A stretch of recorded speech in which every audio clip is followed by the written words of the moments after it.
candy ass, put your damn feelings down.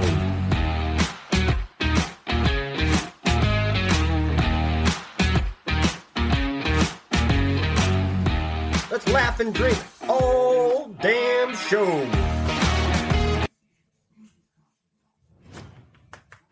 Drunk Dudes in a Gun Room is in the house.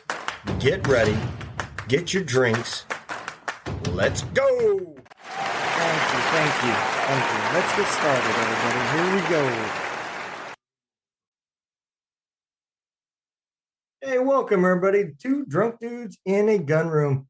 Today, I've got Joaquin Juatai. I know I messed it up, man. I know I did. All right. How you doing today, man? I'm doing pretty well. Everybody calls me JJ. Okay. Because nobody can pronounce my name. So it's it is what it is. My entire military career, I was used to it. I imagine basic was fun for you, huh? Yeah. Well, I ended up I'm a Navy veteran. I ended up being recruit chief petty officer, meaning I was the senior recruit in the division. So they just called me RPOC and they didn't have to worry about it. All right, man. So what made you decide to go in the military? Did you go in right after high school or? No. I foolishly went to college and I had no structure.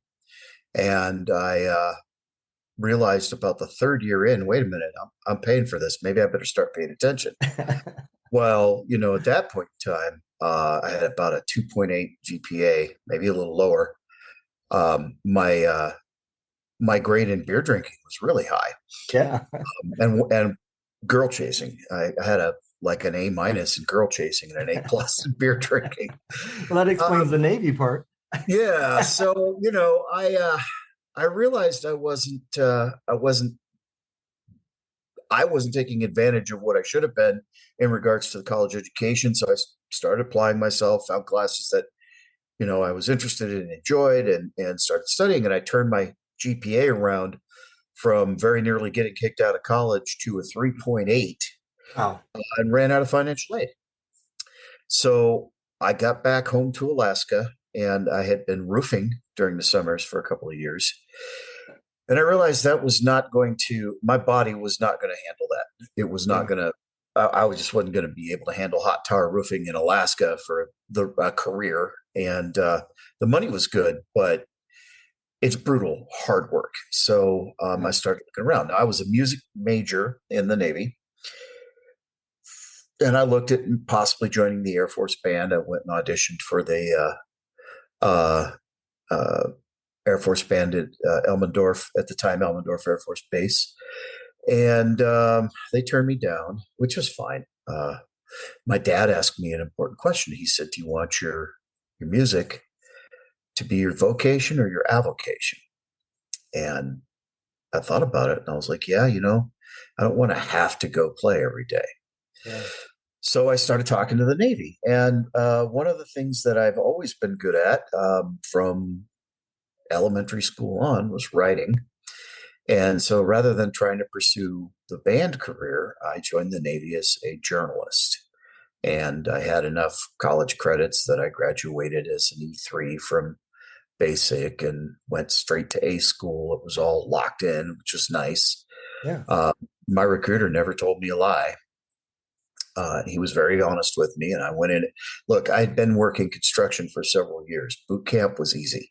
There was nothing they could throw at me at basic that I hadn't had on a roof on a construction site 10 times over. Yeah. So, I kind of breezed through basic, and A school was really not that difficult because I'd been writing, editing, and things like that in college. I managed my college radio station. I started that radio station's first website on a green screen computer. Wow. Yeah. I was writing HTML, basic HTML code back in 1993. And so it just was natural progression to do something that I was good at and enjoyed And I had a daughter. Like I said, I was getting A's and A minuses and drinking beer and chasing women. I had a daughter, and I knew I needed to take care of her. So, the real reason I joined the Navy was to take care of my family. But I discovered that the Navy was far bigger than just getting a paycheck and making sure my kid had insurance. And I loved being a sailor. Absolutely loved it. I won the Print Journalist of the Year for the Department of the Navy in 2002. Wow. Went to the USS Abraham Lincoln in late 2003 and merged the departments. I was a JO when I joined. I was trained as a JO. Then we merged into MCs, Mass Communication Specialists. And we lumped journalists, photographers' mates, lithographers' mates, and draftsmen all into one rating. The problem with that was most of the new ratings job was what journalists were trained to do, with a little bit of what the others were trained to do, but we were the jacks of all trade. And the photographer's mate rating had been so closed that now at this point I was an E6. I was the LPO of the department, hand chosen over a senior photographer's mate, senior to me, who made chief as soon as the rate opened up in the merger. Wow. And so I got locked at E6, and I went up for chief 4 times, but they were still advancing all the guys with time and rate from photographer's mate, draftsman, and lithographer. Yeah. So I got stuck at E6. My next command was NORAD Northcom, and I broke my back in late 2009.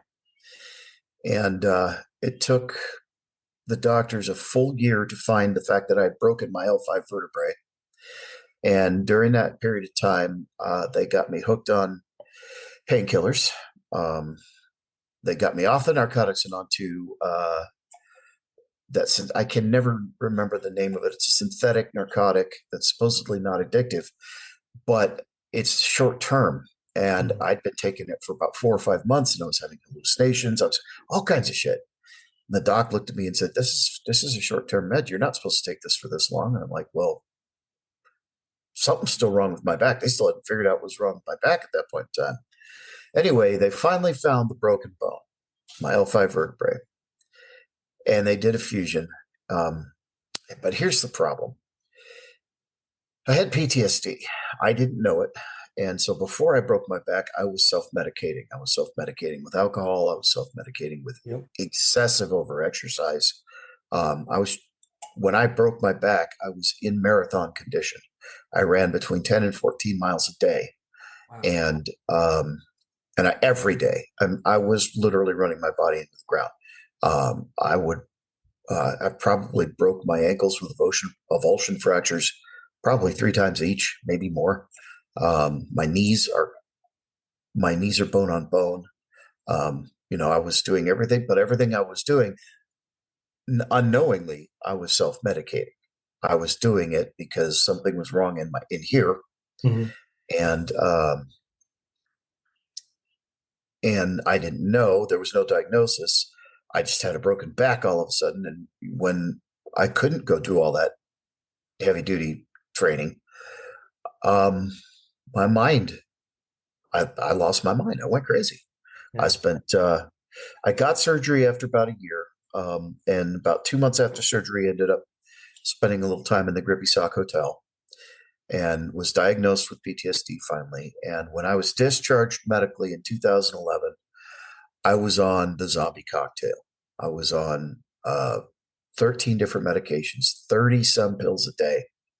And I would literally get up in the morning to take my pills. When my alarm went off, I would get up and take my pills, lay back down because I was drugged to the hilt, look at the ceiling. I would stare at the ceiling for 8 hours until it was time to take my pills again. And somewhere in that, I decided this wasn't living. This isn't living.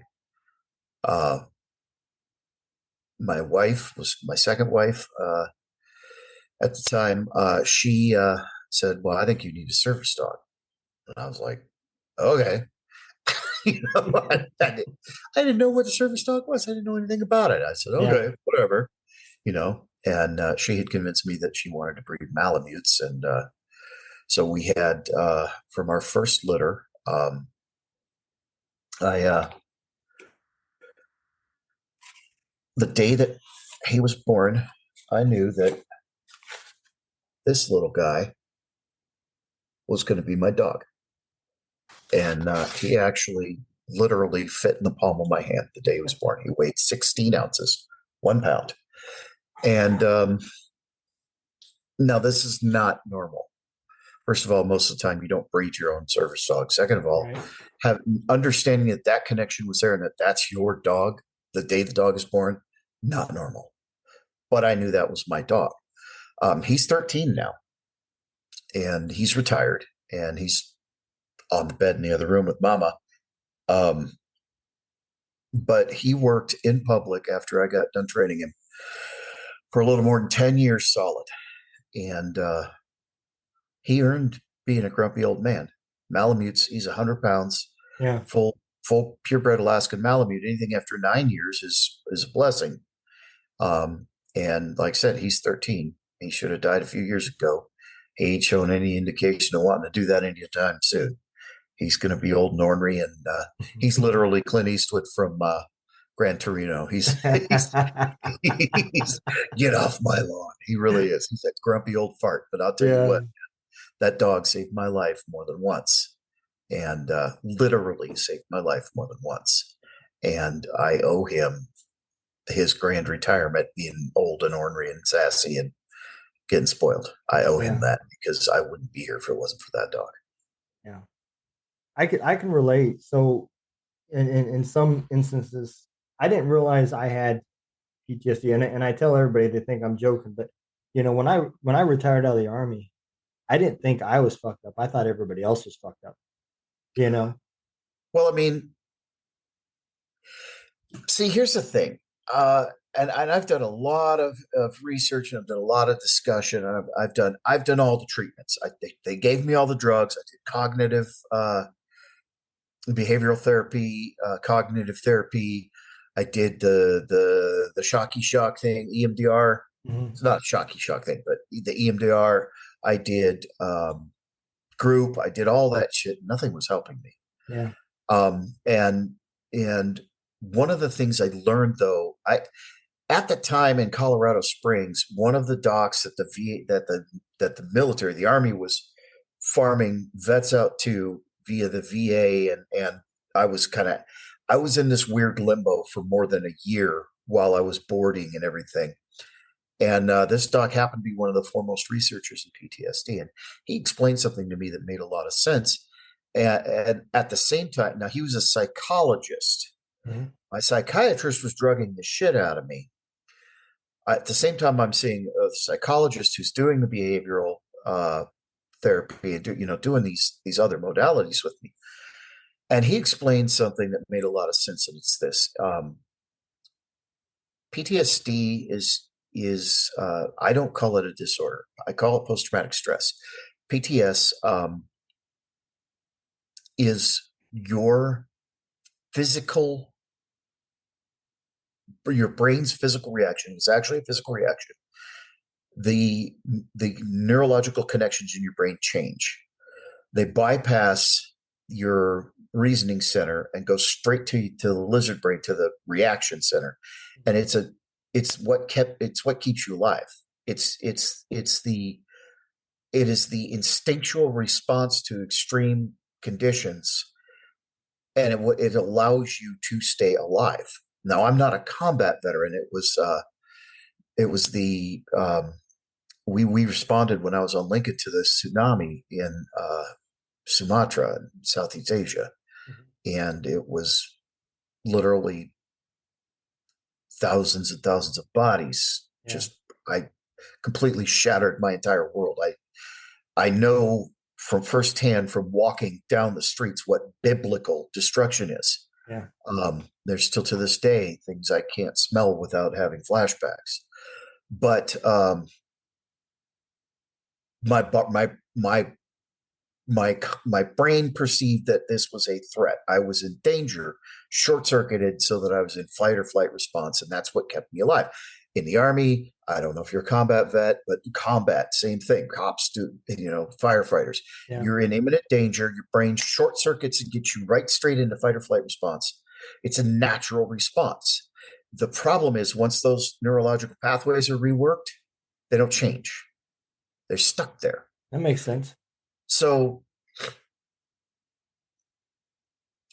I don't believe that veterans who have post-traumatic stress are different or wrong or ill or have a disorder.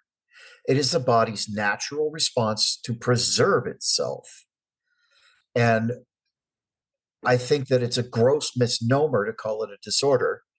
And although it is disabling in the fact that we don't necessarily fit in the way that society works on a day-to-day basis, which that makes us disabled according to the standards of society, as far as our personal ability to function, maintain life, find ways to reconnect to the people who love us and who we love. We work out ways to do that. And for me, one of the things that helped me find a way back to a connection, post-traumatic stress also severs your connection to the living world around you. And this is from a not my personal experience, but it was passed to me from another veteran who did a lot of time in sweat lodges with Native Americans. And one of the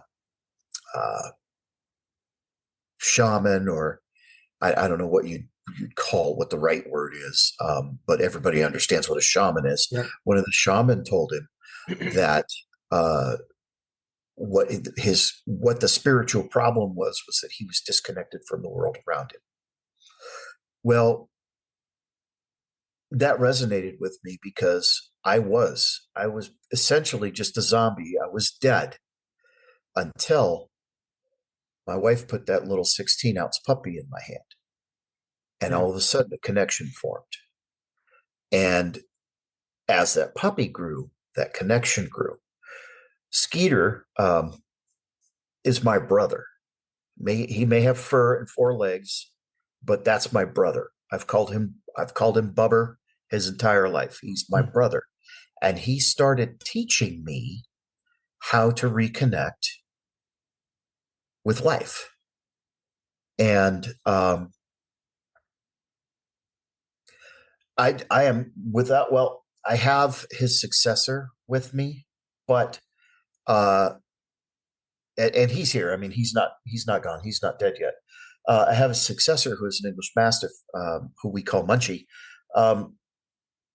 Right when I started socializing her, COVID happened. We got locked down, and I couldn't take her out anywhere. I didn't even think about that. She didn't get. It's devastating. Yeah. I've been without a service dog since early 2020 because I couldn't take her with me and I couldn't give her the exposure training she needed. So she's afraid of everything. Yeah. And that's not her fault. And it's not my fault. She's an English Mastiff. Mastiff, the breed, you have to hit it just right with them in training. Mm-hmm. They're very particular. I've never had a dog like a Mastiff. I'll never not have another Mastiff. I absolutely adore her. She's amazing. But because we missed that window right when she was about 9 months old, we got locked down. She's afraid of everything. She's a great service dog. She does everything I need her to do at home where she's safe. Yeah. And it's really frustrating, but I still got the old man. He ain't kicking off. He ain't kicked off yet. And it's not fair to him to bring yet another puppy into the household, He doesn't like puppies in the first place. It's funny. He is very much focused on keeping things calm. Yeah. Literally, when I trained him, I was in chaos. And he helped me find calm. So that's his whole goal. That's his whole focus. Calm, calm, calm. So bring a puppy into that situation. He's like, whoa. Yeah. That's not what we do. So he's really a big ornery shit. Hey, Skeet. He's a big he's just came in the house. He's a big ornery shit to puppies. Yeah. He really is. He's horrible. He doesn't like them because they're puppies. They're pop, Yeah. pop, pop, pop.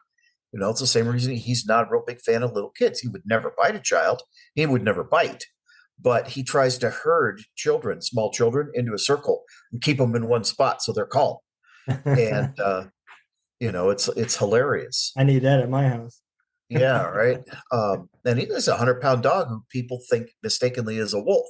So they're going to listen when he says, "Hey, move over here." He's great at crowd control, which is pretty useful. If you have PTSD. Yeah.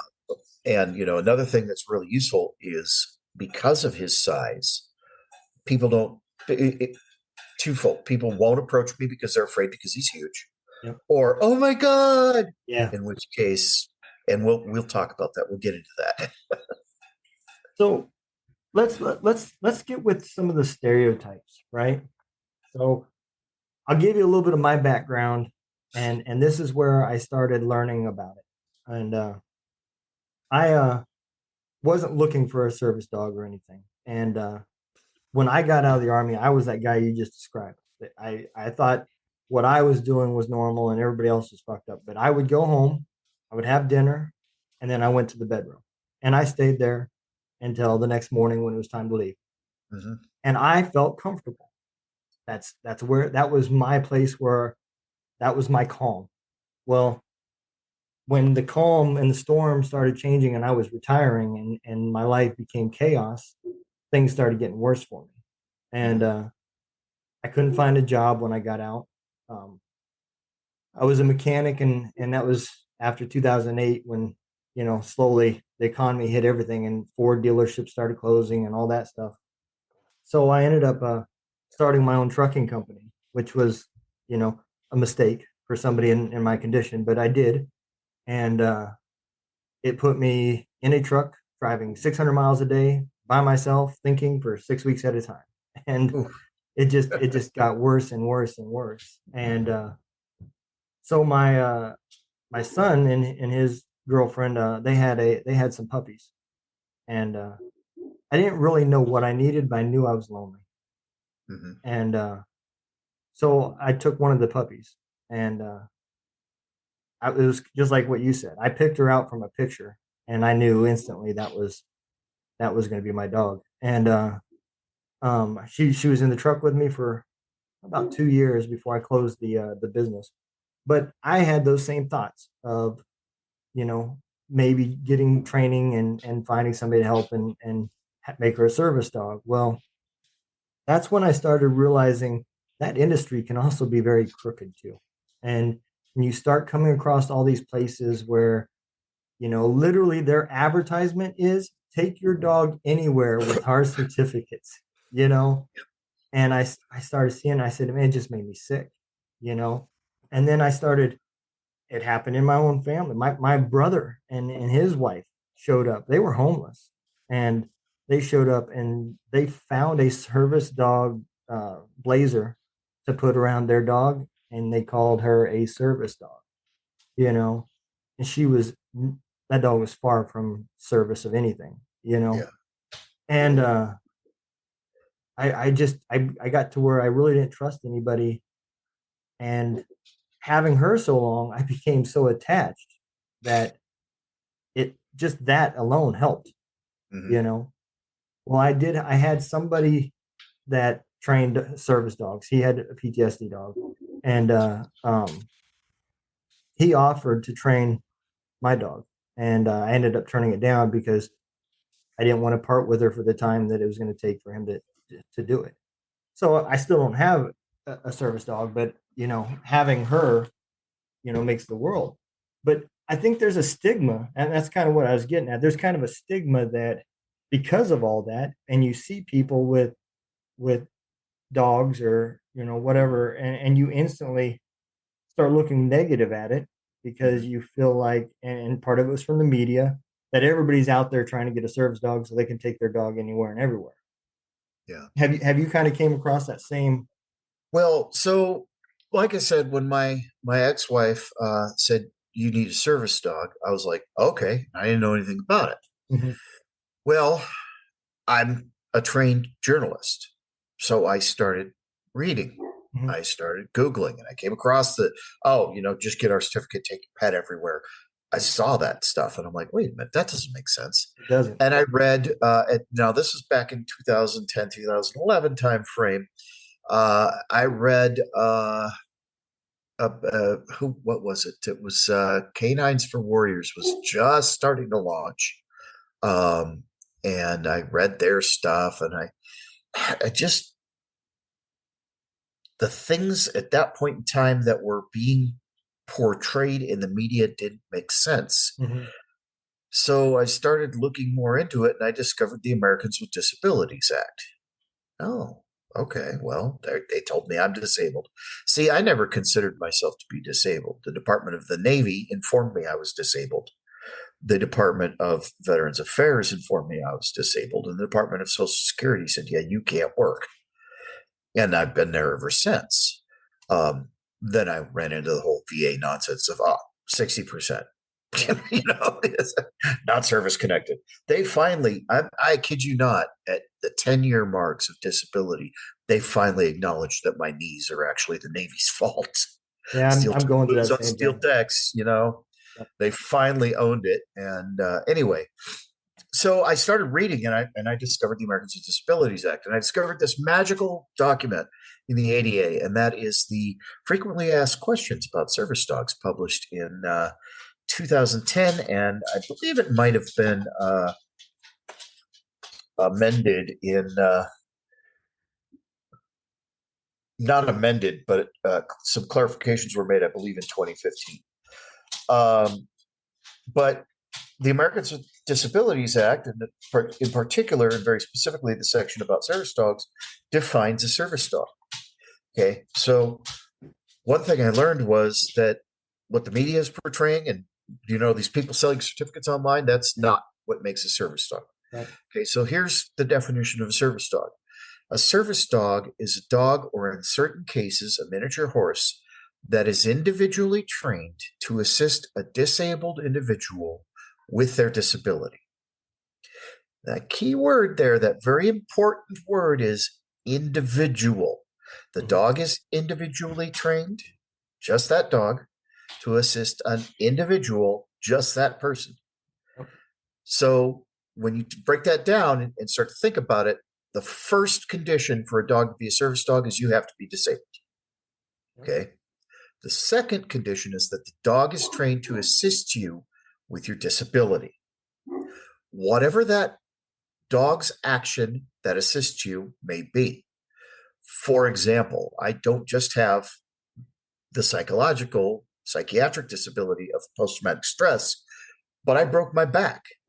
And so one of the things that I need from time to time, is why I have 100-pound plus service dogs, is sometimes my back just gives out and I need help staying on my feet.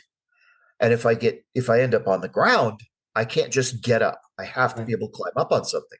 Well, a 100-pound dog taught to just stand still and brace so that you can put your hand over their shoulders and over their hips is a stool that can help you get up off the ground. Yeah.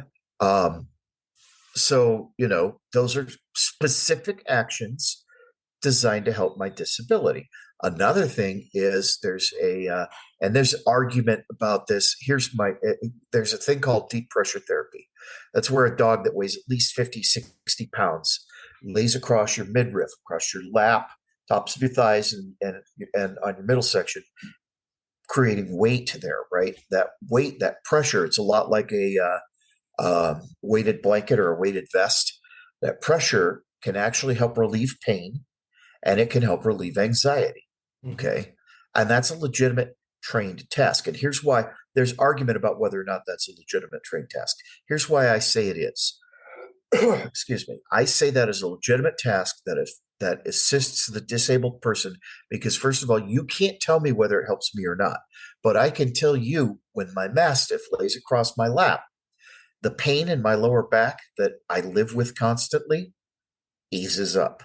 It helps relieve pain. Okay. So therefore, as the disabled person, I am telling you, this is an effective task I taught her to do to assist me with the constant pain. There's always pain. And because we spend half an hour, 45 minutes every morning with her across my lap while I drink my coffee, I'm able to then get up and go about physical things during the day. Things I'm not supposed to medically, I'm not supposed to do, but I can because I've found these ways to deal with it. So you have to be disabled. The dog has to be trained to assist you with your disability. Here's the rest of the rules. The dog must be under your control, the handler, under the handler's control at all times. Or, this is important because dogs are still animals. If the dog is not under the handler's control, the handler must be taking immediate effective action to regain control. See, the people who wrote the ADA thought they're brilliant. It's brilliant.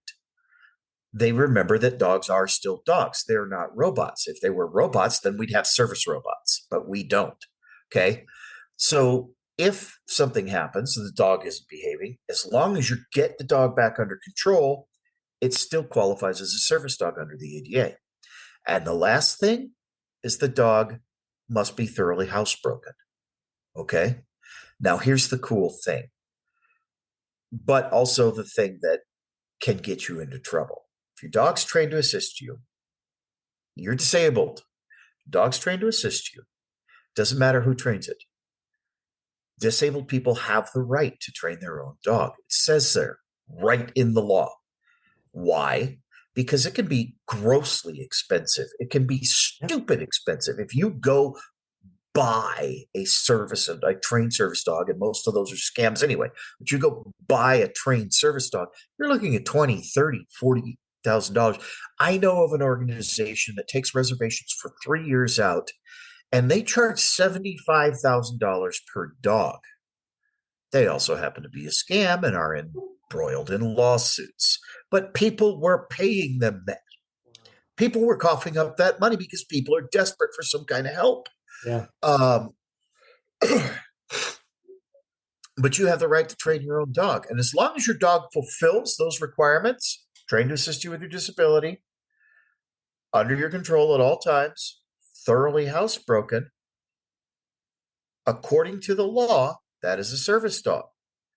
Now, the law also gives the people around you rights, like businesses. Okay. They have the right to, first of all, ask, is that a service dog required because of a disability? That is literally the question as the law describes it. Those are legally the words you can ask. If you answer yes, you are claiming to be disabled, okay, and claiming that your dog is trained to assist you. If you are not disabled, you are committing fraud. If the dog is not trained to assist you, you are committing fraud. You are presuming the protections to the rights of a disabled person. You are committing disability fraud. Okay. The second question they ask is, what tasks is the dog trained to perform? Now, everybody gets up in arms about this because we have to deal with our emotions. We have to respond emotionally first. I'm not telling you what my disability is. Well, that is not what was asked. What task is a dog trained to perform? An easy one that he's trained to perform, he's laying right behind me. An easy one he's trained to perform, get me out of a crowded location, find an exit. I don't have to tell you what my disability is. I can say he's trained to help me find an exit when I need to exit. Another thing I taught him to do, find my truck. For a long time, especially while I was under the medication, I would go with him, go shopping, grocery store, and forget in the 20 minutes, 30 minutes I was in there, forget where I parked. I couldn't find my truck. I spent 40 minutes in Pueblo, Colorado in 98-degree temperatures with him burning his paws on and trying to find my truck. I taught him how to find the truck because I couldn't remember. Takes me straight to the truck. That is a legitimate trained task. Another thing I trained him to do, he's actually doing right now. So he's laying right behind my seat. Okay. Before I had him, I was eating at a restaurant with my wife, and it was loud. I got hearing loss, Navy, jets, aircraft carriers, right? I've got some hearing loss, and it was loud. And the the waitress came up and tapped me on the shoulder, and I didn't hear her coming. And I came up out of my chair swinging. Thankfully, I caught myself and did knock her out because I would have caught a felony. She startled me. I couldn't hear her. In a loud environment like that, I have to read your lips if we're talking. So what I did was I taught him to lay behind me like he's doing right now. He's just in a little arc right behind my chair. Like, here's my chair. Here's my dog. So in order for somebody to approach me, they have to walk around the 100-pound wolf. He is not a wolf. He's a purebred Alaskan Malamute. People just think he looks like a wolf. I have to make that real clear.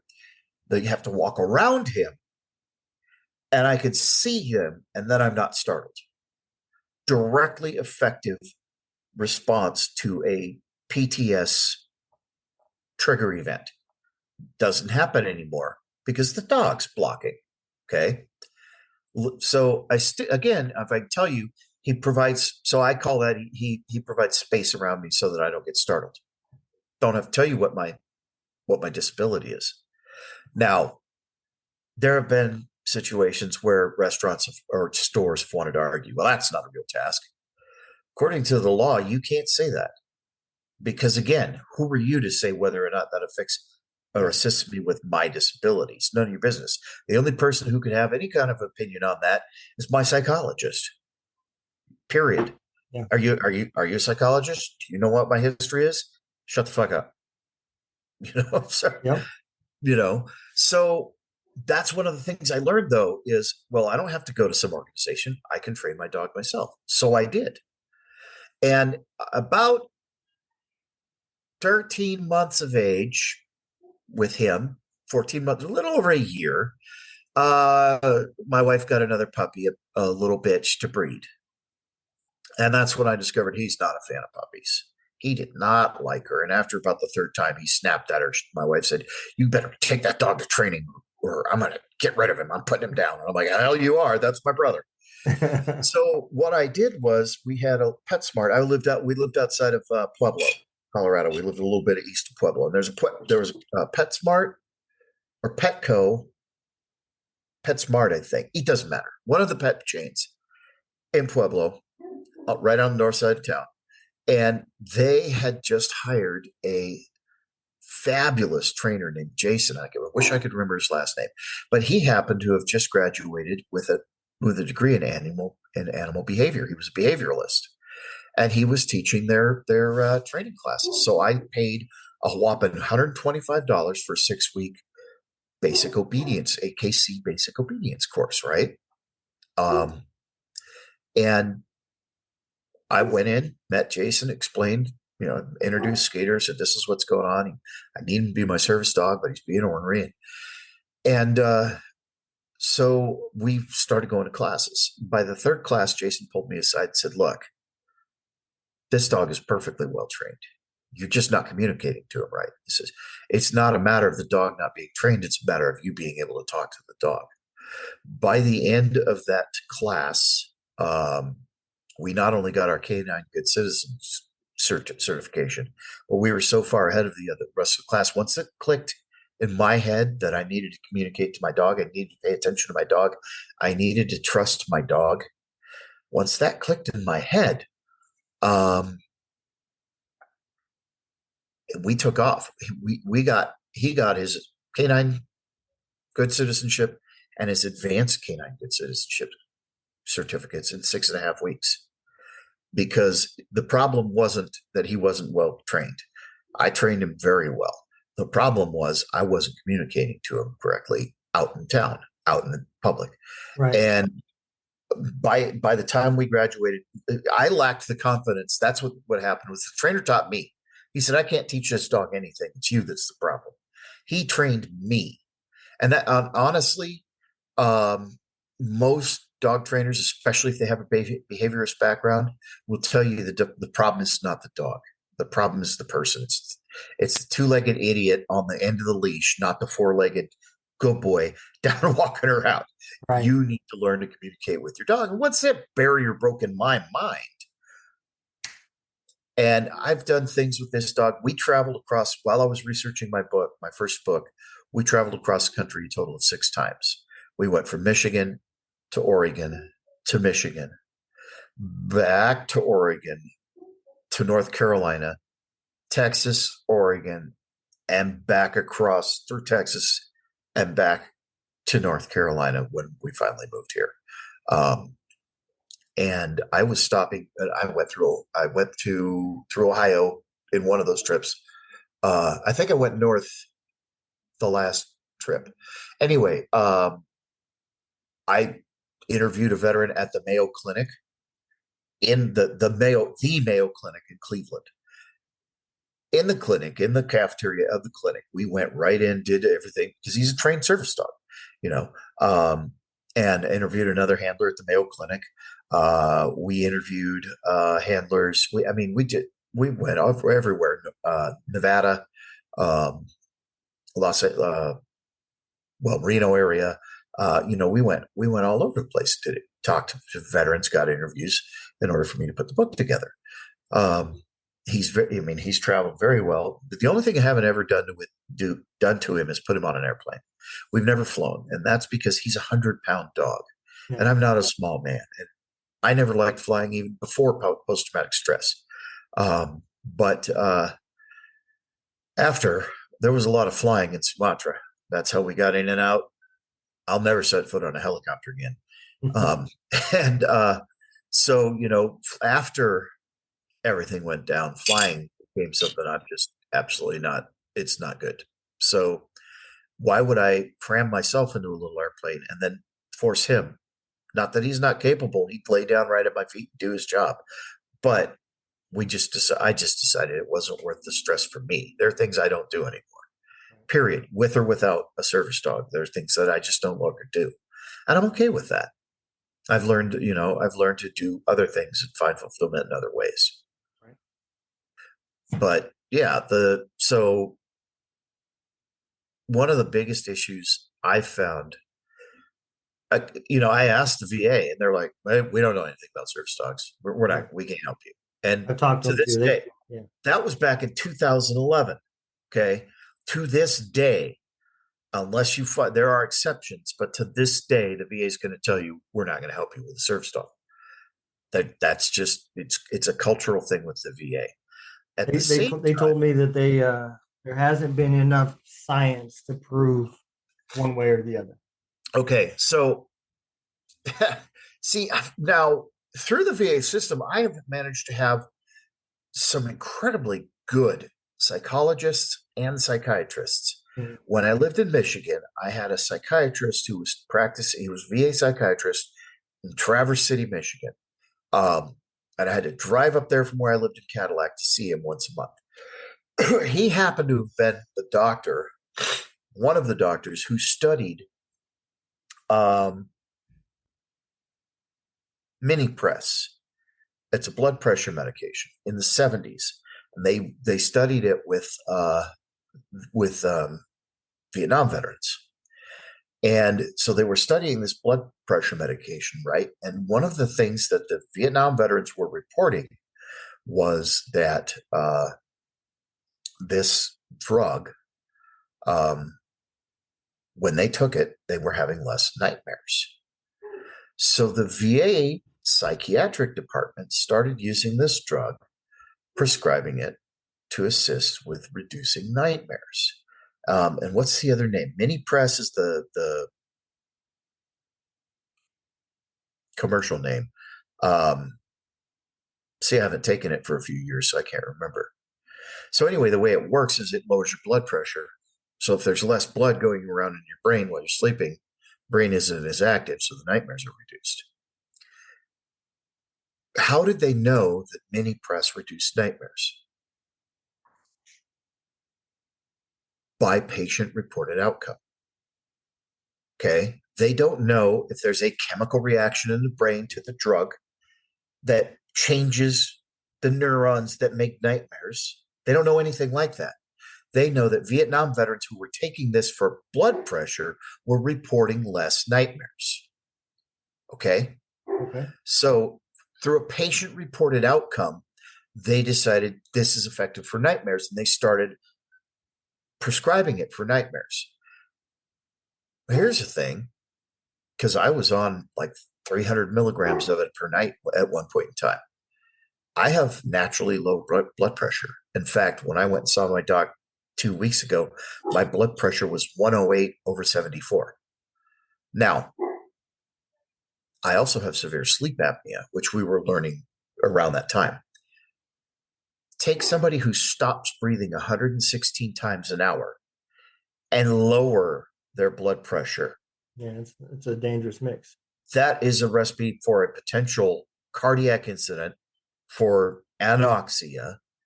I have brain damage from lack of oxygen because of severe apnea. And they were giving me a drug to slow down my nightmares that was lowering my consciousness level and lowering my blood pressure and could have stopped my heart. Yeah. And nobody thought to think, well, wait, hey, have we checked him for this? Have we checked him for that? I went and got an apnea test, and my respiratory therapist said I was the third worst case he'd seen in 25 years of practice. Wow. He'd only seen 2 other veterans with worse apnea than me. He said, how you managed to have any kind of a career in the Navy is beyond me. You must be one stubborn son of a bitch, because you have literally for years been dealing with less than half an hour's sleep a night. And you know, I'm sure you know that from experience in the military that when you have sleep deprivation, you end up borderline psychotic. Oh yeah, yeah. You know, so I spent years on active duty, essentially teetering on the edge of psychosis. And I was dealing with that in unhealthy ways. Right. You know? So the VA says, well, there's not enough evidence. There's not enough, that we don't have enough empirical evidence that service dogs assist with post-traumatic stress disorder. Yet the very same organization gives veterans a drug that could kill them to lower their nightmares because the patients report the outcome. My response to that is bullshit. Here's the empirical evidence right here. And there are thousands, if not tens of thousands of veterans who have the exact same empirical evidence. We have service dogs, and we are still here because the dog helps us with post-traumatic stress. I mean, I think there's a lot of benefits to it. Like I said, my dog's not a service dog. She's not trained to do anything, but I can vouch, just having her, if nothing else, made me happier. It gave me a sense of purpose, something I had to take care of. Yeah. You know, and you know, she's good with obedience. She can sit, she can stay, she can shake, she can high five, roll over, you know, she can do all the basic stuff. And so I do believe just in that aspect, just, you know, call it an emotional support dog, whatever you want to put a name on it. It don't matter to me. But having a dog, I can vouch, help me at least with my attitude. It may not have helped me any way other than that for my PTSD, but at least for my attitude, you know, it helped me. So I can vouch for that. Well, and that's another thing, that's another issue that the VA has caused. And I have literally had this argument with other veterans who will say, there's no such thing as a PTSD service dog. Doesn't exist. That's just an emotional support animal. The reason that happened is because VA psychology and psychiatry will tell a veteran, oh, you just need an emotional support animal. That'll help you. Just get an emotional support animal. Get a pet. And they don't understand the distinction. Now, the Americans with Disabilities Act, remember that document I told you about, the frequently asked questions? Yeah. That actually specifically spells out 2 disabilities in its description of how a dog can help. 2, only 2, diabetes, diabetic alert dog, and a dog that helps a veteran returning for more with PTSD. It literally says it in the law that PTSD, essentially, if you connect the dots, they're describing a dog helping a veteran with PTSD. therefore naming PTSD as a legitimate disability that a service dog, according to the law, can help. So, bullshit. Yeah. But here's another problem. Because the VA won't help you, corporately, the VA will not help, right? Right. And so the doctors don't understand the law. The doctors say, well, just get a vest for your dog and you can take it anywhere you want. Doctors have misinformed veterans historically. Doctors have said, well, you only need an emotional support animal. And veterans have taken that away and saying, well, then there's no such thing as a PTSD service dog. It's just an emotional support animal. And they will actually fight with you. And I mean, I have had these arguments knock down, drag out on Facebook with fellow veterans who can't move the trees away and see there's forest there. Right. They're so because their doctor said, and they're not willing to listen to what the actual law. It's not doctors that determine a service dog. It's the law. Right. Period. It's not doctors. Doctors determine you're disabled. But you have the responsibility to train or have trained a dog to assist you with your disability. So let me ask you this. Is there any requirement for documentation or anything?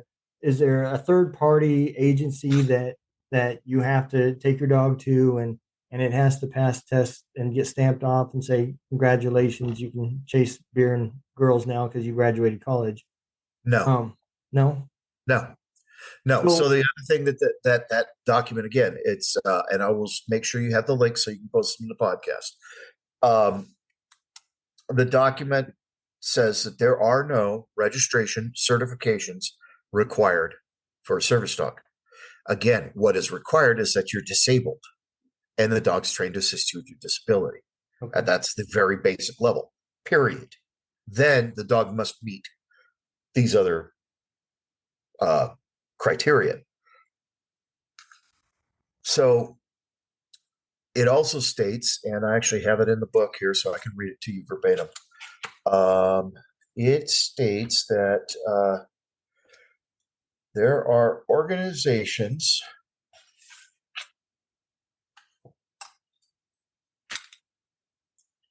Sorry, You're good. getting old. Got to have that. Hang on a second. I'm trying to find the quote, the box, because I boxed it and everything so people could find it. I have there are people who carry this book around in their dog's vest as a guidebook or I had one veteran tell me this is this was the owner's manual for a service dog.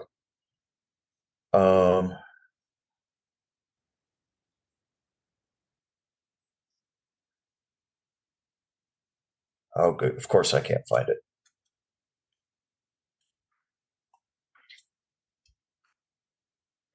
Okay, I'm going to paraphrase because I can't remember directly. There are organizations online that sell certifications and registration certifications for service dogs. The Americans with Disabilities Act and the Department of Justice neither require or recognize these documents as legitimate proof of dog being service dog. That's what I was kind of wondering because I've seen them too. Yeah, doesn't exist. Does not exist. Those are scams. They're fraudulent. Now, say you get a dog from an organization. They give you a certificate. What they are certifying to you is that they gave this dog X training. Perfectly legal, but has no legal bearing. Right. You can't wave that certificate around and expect entry. And anybody who understands the law, like say at a hotel, is going to laugh at you if you pull out a certificate because it's not recognized by the law. Only your word is. See, one of the things I also like about the ADA, about the service dog section, is it relies on you being an honest human being. Right. It relies on personal responsibility. And here's the other reason why legally it doesn't even make sense to have these certificates and registries. Okay. At the end of the day, if the shit hits the fan, something goes wrong, the dog bites somebody or something. Okay. at the end of the day, the only person that will be held accountable for that incident is the person holding the leash. Right. And I'll tell you right now, no matter where you get your service dog from, no matter what certification you have, when you end up in court, if you can even get the organization to acknowledge and send a representative, they're going to go, we trained the dog, and then it was theirs. We have no responsibility. And they have no legal responsibility. Right. At the end of the day, the person holding the leash is always responsible. Right. And that's how the ADA works, is you accept, when you decide you're going to have a service dog, you accept full responsibility for everything that entails.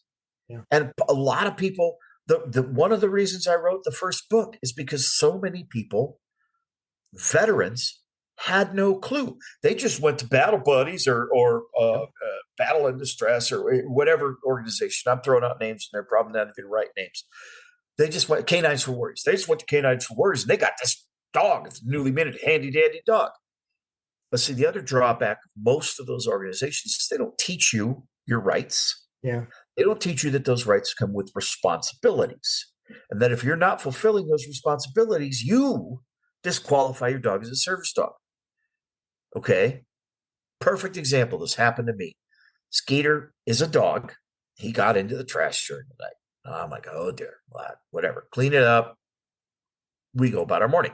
I had to go pick up dog food at the local hardware store. This is in Cadillac, Michigan.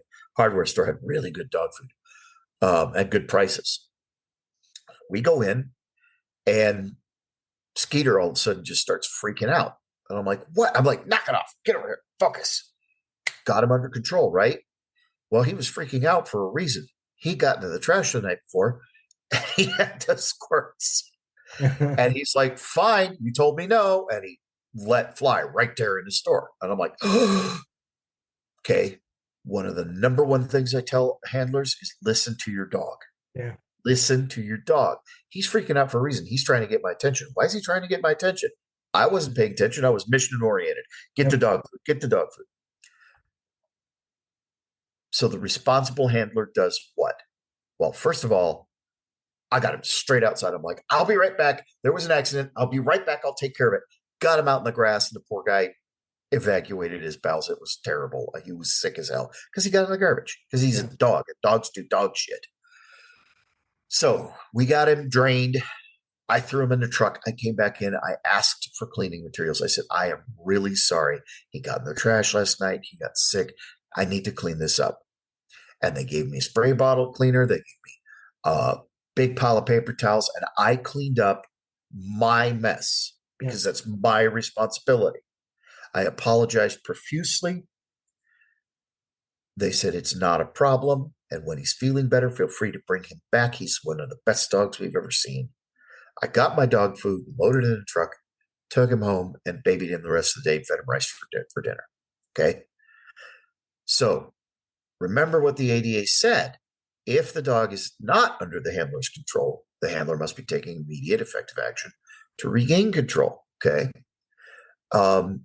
How you behave as the handler directly dictates how people around you are going to perceive you.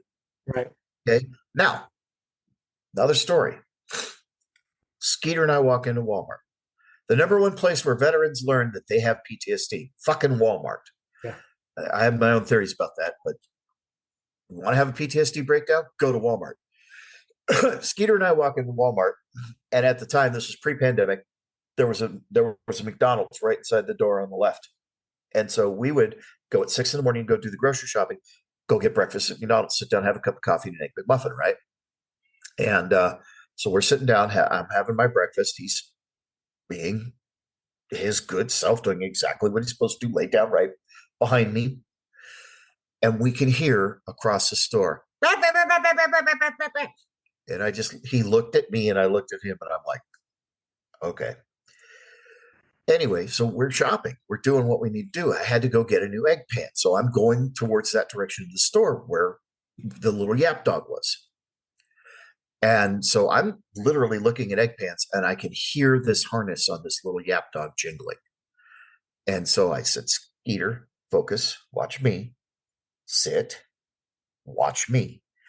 and that little yap dog and its Karen came around the corner, and that dog about freaked. And I looked her dead in the eye, and my best folksal voice said, "This is how a trained service dog behaves. Get your pet out of the store, lady." And she literally turned tail. Her eyes got this big, and she turned tail and ran. And Skeeter's just sitting there looking at me like, "Dad, you're getting a little stressed." And I'm like, "It's cool." Okay. Night and day difference between the behaviors of the animals. She had Fifi the Wonder Poodle yapping its goddamn fool head off, and the perception for everybody around them is, "Oh God, it's another one of those service dogs," right? Yeah. I had a well-trained, focused, behaved dog who did exactly what I told him, and when the yap came around the corner and started losing its shit, didn't respond because I taught him to watch me, Right. get his cues from me, and that's the whole thing. Look, train your dog. It's really not that hard. I mean, you do have to find a dog that has the right personality. It's got to be pretty calm. Mm-hmm. It's got to be able to focus. You've got these veterans these guys, and more power to them, but you got these guys who were handlers in the military. So I gotta have Malinois. I gotta have a Malinois. And they don't remember the fact that Malinois is at this energy level all the time. And then they can't figure out why handling their dog stresses them out when they've got freaking Tigger bouncing on a leash next to them, right.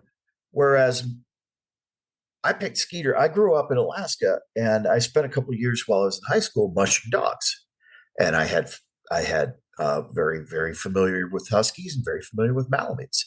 I chose a Malamute because at 100 pounds, Malamutes have great hunting instincts. They're powerful, strong animals. They're pulling dogs. They want to have a job. They are working animals, right? Right. But another thing they have is calm, because at that size, you don't have the energy to waste being a spaz. Right. They're very focused dogs. Huskies, I've seen some extremely successful Husky service dogs. They're very much an exception because Huskies are spazzes.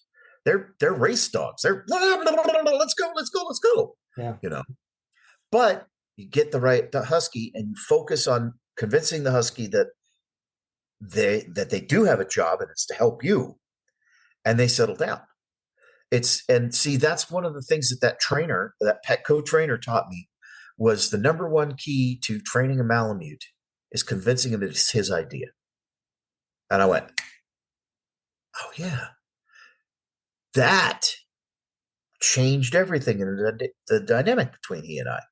Once I realized that all I had to do was make sure he knew it was his idea that we were going to do X, Y, and Z. I say the word TRUCK today at 13 years old. He's like, ride. He's ready to go. I made rides rewarding in the TRUCK. So he knew that's where I want to be. And then it was never a problem. To this day, I take him out the front door, neighborhood full of dogs and people, tell him to get in the TRUCK. He goes straight to the door. He doesn't wander. He goes straight to the door because it's his idea. Right. That was the key. That makes sense. And something you said kind of, resonates with me, because I'm a firm believer too that the working class dogs, they have that purpose. My dog, she's a black-mouthed cur, and they fall in that working class breed. And if I don't give her something to do, she will do something that you're not going to like. Yeah. And so I have done the same thing. I work with her. I do different tasks. I make sure that the toys that I buy are interactive toys to make her think and those types of things. And from that point, once I started realizing that, life became a lot better. Yeah. She's completely housebroken. She, like I said, I can tell her to stay, and I can walk away. I don't have to have her leash. she walks next to me. I can open the door, tell her to get in the car. She'll get in the car. I mean, she does all that stuff. Because she was in a semi truck for years, she's like what you described earlier. She's scared of everything. Yeah. And so I don't know that she would ever be a service dog, but she doesn't have to be. She is who she is. And I think when soldiers they try to pick their favorite breed to make that breed their service dog. And those are not the same things. The reason why they were your favorite dog is for different reasons than what you need them to do. And I think that is why you see a lot of failed attempts for Well, you do. And again, I think another thing and another reason why we see a lot of failures is because people go into it with unreal expectations. Right. And honestly, the service dog industry has created that problem. Yeah. First of all, it absolutely disgusts me that there's an industry, that people have figured out that this is a business that they can make money on. Right. Okay. Because what they're doing is standing on the shoulders of disabled people, not just military veterans with PTSD. The service dogs can be trained to do a lot of things for many different disabilities. Right. And they're standing on the shoulders of those disabled people and making a profit. And that disgusts me. Yeah. And they're doing so by doing things like perpetuating the myth that you have to have a professionally trained service dog. No, you do not. You have the right to train your own service dog. Perpetuating the myth that, another myth. It's not a service dog, it's not wearing a vest. Law doesn't require you to put a vest on your dog. Look, here's the thing. When you walk into any place, restaurant, grocery store, hotel, business with a dog beside you, you are already wearing a label. Because if it's a service dog, then you're disabled. So you're already labeled. Why require a vest, a label? Right. That has happened in the past where disabled people had to be labeled. They had to wear little yellow armbands, and they ended up in concentration camps, and they were murdered by the millions. Yeah. In Germany. Okay. So the ADA, the people who wrote the ADA understood that that's not something that we could do. You do not have to put a vest on your dog. Again, why the business has the right to say, is that a service dog trained to assist with your disability? Okay, so they can ask, but you are not required to label. So anybody who tells you, well, of course it's a service dog, don't you see the vest? Yeah. That vest doesn't mean a goddamn thing. Look, I illustrated this. I was doing a presentation with a VFW with this goofball. Can you look up here? Hey, look. There he is. There's the old man. So I did a demonstration in the VFW, okay? And what I did was, this is in Oregon, and it's a bunch of boomers. I'm Gen X, a bunch of boomers, business owners, local business owners in Oregon, in the small town in Oregon, and bless their hearts, and all veterans, good people. And so I stood him up, and I'm talking to him about it, and I said, and because they wanted to know, because they were all business owners. Well, what do we do when someone comes in with a dog? And I said, well, one of the things is you can't require a vest. And they said, what? And I said, it's not required by law. And he's wearing his vest, of course. So I reached down, unhooked his collar from his vest, because I used to hook it on a vest, and then, hooked it on his collar, took his vest off, and said, is he any less trained than he was with the vest on? And he's just standing there looking at me like, what are you doing? Yeah. And they're like, well, no. And I said, vest doesn't mean a thing. It's the behavior of the dog. Right. And that's another myth. Oh, you have to have a vest. No, you do not. It is not required by law. Now, I have to make a caveat, okay? A trained service dog that is actively working, not required to have a vest. However, the Americans with Disabilities Act does not protect your right to have a service dog in training. So while you are training, your state can require that you put a vest on the dog that says service dog in training. That's perfectly legal, because the Americans with Disabilities Act does not protect puppies. Right. Protects trained working service dogs. Right. Your right to use. It doesn't protect dogs either. It protects disabled people. It protects your right to use a trained service dog. So how it gets to that point is up to you, Right. according to federal law. Okay. States have stepped in and added things like, okay, but you have to have a vest that has to have service dog training. I get it. I don't disagree with it. It makes a lot of sense.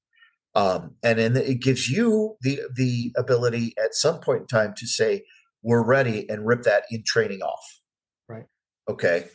I don't have a problem with that. Again, federal law gives the overall protection of rights.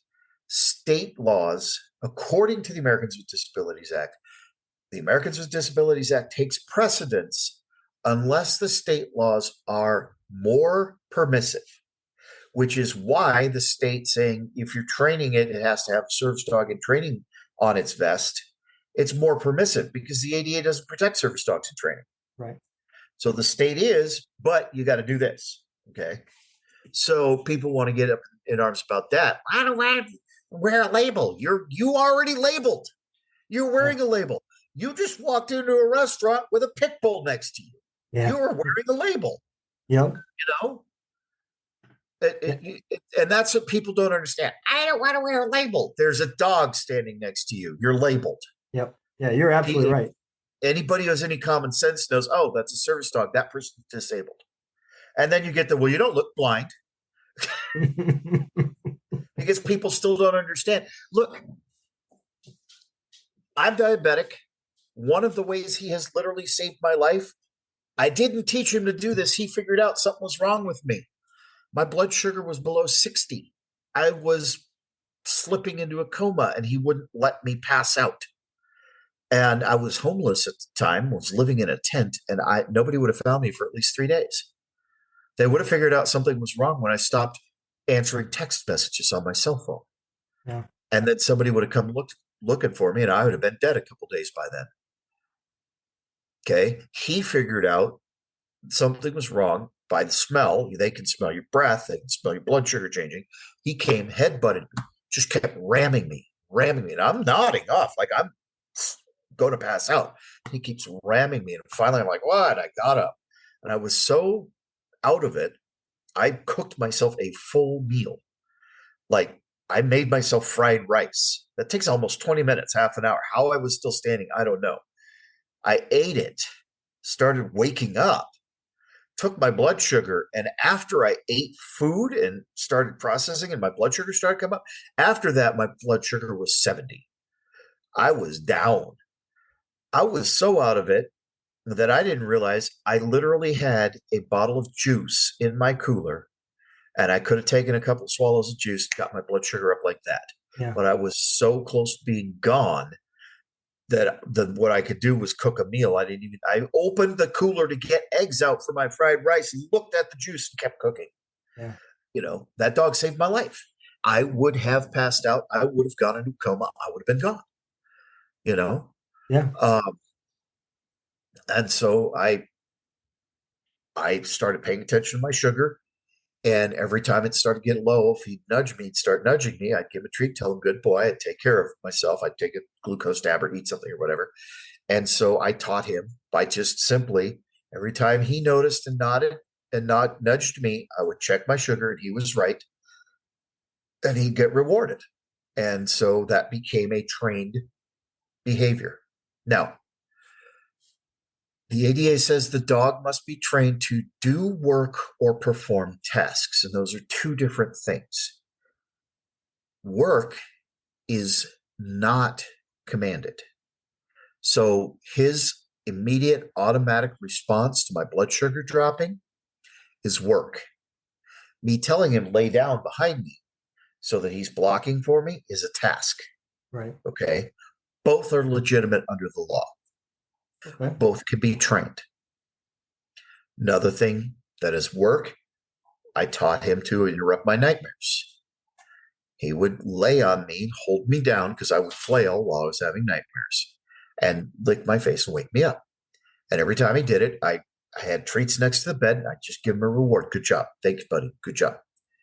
Okay. And so it became something that he naturally, I'd start mumbling and flailing. He'd come flop on me and lay on me and hold me down so that I couldn't flail and wake me up. Work. I can't, if I'm having a nightmare because I'm asleep, I can't command him to wake me up. Right. That is work. It is legitimate trained response. And again, like we talked about at the beginning, who are you to tell me that doesn't stop my nightmares? You can't. Yeah, you're right. Yep. So let's talk a little bit about how your recommendations are for, let's say there's a soldier out there that wants to go down this road, right? What are some where should they start at? I mean, because I've heard this vary from trainer to trainer that the tasks for PTSD or service usually don't start until the dog is a couple years old, and the rest of that is foundation and training. So how do you recommend a soldier go? First of all, I want to make it clear, I am not a dog trainer. I am a person who trained his service dog. Okay. I have been around dogs my entire life. I have a lot of knowledge. I've read a lot. Like I said, I mushed dogs in Alaska. Great extensive experience with the breeds that I use. Well, except for a Mastiff. Mastiffs are new to me, but man, they're cool. Anyway, so the first thing I would encourage any veteran is, first of all, understand what you're getting yourself into. Read the Americans with Disabilities Act section on service dogs. Read the frequently asked questions. Read. I sound horribly mercenary here, but look, I actually wrote a book to help veterans answer these questions. Okay. This book is all the answers that I was looking for when I was in that position, and I couldn't find, because anybody you ask can't tell you, right, won't tell you, or tell you wrong. Okay. So I used my training as a journalist in the Navy. I did absolutely accurate research. I back everything up with footnotes, references to the laws. The actual laws are listed here in the back where you go find them on the websites. Links are there. I went and did all the research because nobody could answer that question. Right. Nobody can answer that question. Okay. So I went on a mission and started finding it. And after about the third year, we're working already. He's 3 years old. He's been in the field with me for almost a year and a half. And about the third year that I was handling him, I went, why doesn't this exist in a simple form in one place where people could get it? Why doesn't it? Why do you have to go to ada.gov and you got to go over here to HUD for the housing? You got to go here and why? Why is it when you look at this source, it's completely different than what this source says? So I did the research. And it cost me my marriage, but I needed to help veterans. Yeah. Part of what he did was help me start to heal. Remember, I was taking all those drugs. I was taking all those pills. Okay. So first of all, you need to make a decision that maybe there's something better. Right. I can't give you an exact number, but I can tell you, of all the veterans who handle service dog school I talked to, a good 90% of them, if not more, stop taking all the drugs the VA dumps on them when they start handling a service dog. So ask yourself, is this the life I want, where I get up to take my pills? Right. And then I take my pills, and then I take my pills. Is this the life I want? Is this life? Okay. Ask yourself. Then educate yourself. Before you even decide you're going to contact a service dog training organization, if that's what you want to do, educate yourself. Right. Okay. Learn about the ADA. Understand what you're getting into. Do you have a friend who has a service dog? Ask to hang out with them and go do their daily routine for a day and see what it's like. Because again, remember what I said, when you walk in with a dog, you're wearing a label. Right. You have a big flag that says, pay attention to me. Its tail's wagging as it walks beside you. Yep. And there are three responses that you get in public with a service dog. Oh my God, a dog! Oh my God, a dog! And I can't fucking believe you people. Yeah. Those are the three responses. Okay. Now, remember the story about the little yap dog in the Walmart? Mm-hmm. That Karen is why we get the I can't fucking believe you people response. Right. Okay. People love dogs, or people are terrified of dogs. So expose yourself to that. Learn what it's like. Put yourself in a handler's shoes for a day if you can. Okay. Then you need to think about, well, do I have the ability, the knowledge, and skills to train a dog myself? If not, do I need to go to an organization? Okay. From there, I'm going to tell you that I, out of my own personal experience, highly recommend that if you do use an organization, you use what I call cooperative training. That's where you have your dog. You are responsible for that dog 24/7, and you and your dog go to class and you learn how to train your dog. Okay. And there's a couple of reasons for that. If we're talking about post-traumatic stress, everything the dog does for you is based on the bond you have with your dog. Right. Okay. If somebody else trains my service dog for post-traumatic stress, I have a dog that reacts after something's happened. Okay. All these organizations where you get a fully trained dog, that dog is taught to respond after you do something. You start crying, the dog responds. Right. You raise your voice and start yelling, the dog responds. My dog doesn't let me raise my voice. He smells, senses, hears the changes in my body language, my tension, my adrenaline, and comes and nudges me before I get to the point where I'm yelling. That's what I And need. distracts me, right? Before that rage kicks in. You know the rage. Yeah. You know that That's my biggest problem. Yeah, right. Okay. He doesn't let me. I haven't had, with him by my side, I have not had a panic attack in 10 years. Without him, I've had a couple. With him by my side, I no longer have rage issues. Without him, I no longer have rage issues. He taught me not to rage, because when he was this little guy and I would rage, he would be scared and he'd run away from me. So I was like, why is he doing that? So then I started thinking about what I was doing. See, the other thing is, this takes a lot of introspection. You need to be in a position where you're willing to accept, I'm doing this. Right. I'm losing control. I shouldn't be. How do I change that? Okay. You have to be in a position where you can wrap your mind around that and accept it and not judge yourself, because you can't. A lot of times that rage is something you can't control when you're in the throes of post-traumatic stress. It's, again, a natural response. How do you keep yourself alive when you're in full panic mode, fight or flight? Well, you need rage to fight. Okay. Yep. So I started catching myself ramping up. I call it spinning up. I'd start to catch myself spinning up. I'd start to see him shy away from me, and I'd focus on him, and hey, come here, give him a toy or a treat, right? And pet him and play with him. And all of a sudden I'm calm. Now, here's another thing, and this has been medically proven. When you pet a dog, it releases endorphins. It releases dopamine. It releases serotonin. You calm down. Yeah. When you pet a dog. That has been medically proven. They have taken hormone levels. They know that those hormones change when you pet a dog. Okay. That is empirical evidence that they can look and say, these are the numbers. Right. So that's another argument for it. Okay.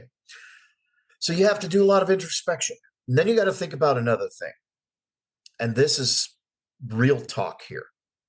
A lot of these organizations give you the dog with a shock collar or a pinch collar. Okay. Real honest, real truth. If you have PTSD and you have rage issues, can you guarantee you will not get frustrated with your dog and in a rage use a training device inappropriately. Yeah, you're right. And the answer is no, you fucking can't. Because by that point, when you're there, you're not in control. Yeah. Okay. So I highly recommend you only use an organization that uses positive reinforcement training. And again, if you are doing cooperative, if you're training the dog and they're teaching you to train your dog, you learn those tools without using methods that could be harmful. I'm not getting into the argument of if it's used properly, it's just a tool. I'm not getting into that argument. Right. I'm saying me with post-traumatic stress and rage issues cannot guarantee that I am not going to harm my dog with that tool. So it is better for both of us if I train him without tools that could harm him. Right. Okay. And I heard a really good saying about, and this was, I can't speak on their knowledge, but this was a dog trainer on YouTube that I was watching, and he uses shot collars too, but he said something that really made a lot of sense to me. He said, if you can't train your dog to sit unless you have a dog shot collar, then you need to go back to training, because you don't if you have to rely on a shot collar to train every task, you know, then you're not using the shot collar right. Yeah. And so that made sense to me as well. And I think there's people out there that don't understand that. Look, I personally knew a trainer. We're no longer associated with one another, but I personally knew a trainer who was that guy with the shot collar that for everything. And his dog was immaculately behaved because his dog was scared. So the other question you want to ask is, when you're using these training methods, do you want your dog to respond out of a desire to please you, or because it's scared of what will happen if it doesn't? Everything he's been trained to do is reward based, and he desires to do it. It's his idea because I'm going to get a treat if I do this. Right. Okay. He wants to do it. Well, now he's ornery and he just demands treats anyway because he's old and grumpy. But you know what? I bitch about what a grumpy old asshole my dog is. He's still better behaved than 90% of the dogs you come across every day. And the things that he does that I find outrageous are only outrageous in the context of him doing it in the middle of a grocery store. Right. But as far as just normal behavior for essentially what's a 90-year-old dog, perfectly normal. He's an old crotchety curmudgeon, just like me. I'm just not as old. You know? And so you got to ask yourself that question. So then the question becomes, if you don't feel like you have the knowledge, then you want to go to an organization. First of all, any organization that says if we don't train it, it's not a service dog, run. Yeah. Okay. I'm talking specifically about a group of organizations that fall under the envelope of ADI, Assistance Dogs International. I deeply dislike them. Their sole goal in the United States, as stated by their CEO, is to become the sole source of legitimate service dogs in the United States, as they are in much of Europe. Which comes with a really big profit. Yeah, fuck that. And they believe in standardization. Service dogs should do A, B, C, and that's it. And that makes it a service dog. And if it does something else, it's not real. Right. Okay. Again, that's not up to you, a third party, to tell me what assists me with my disability. Right. That's not your job. I mean, unless you are my psychiatrist or my psychologist. Even just talking about PTSD, I get there is a ton of disabilities out there, but let's just talk about PTSD. You can't go from one person. How PTSD affects me is going to be different than how it affects you. So what I need help with is going to be different than what you need help with. Exactly. Yeah. So to say your dog has to do this. Yeah. Yeah. That's why I really recommend that you be involved in training your dog, because while you're training, you're going to start, little light bulbs are going to go off in your head. You're going to go, oh, wait, how am I feeling?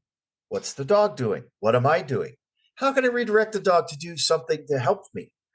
See, most of what he does or did in regards to PTC, Munchie does it too. My master does it too now because I taught her. But most of what both of them do is redirect my attention to them rather than whatever it is that's pissing me the fuck off. Before we started today, this afternoon, I was gaming. Okay. And I was on a really difficult level, playing a game called Meet Your Maker. And I was on a really difficult level and I kept dying.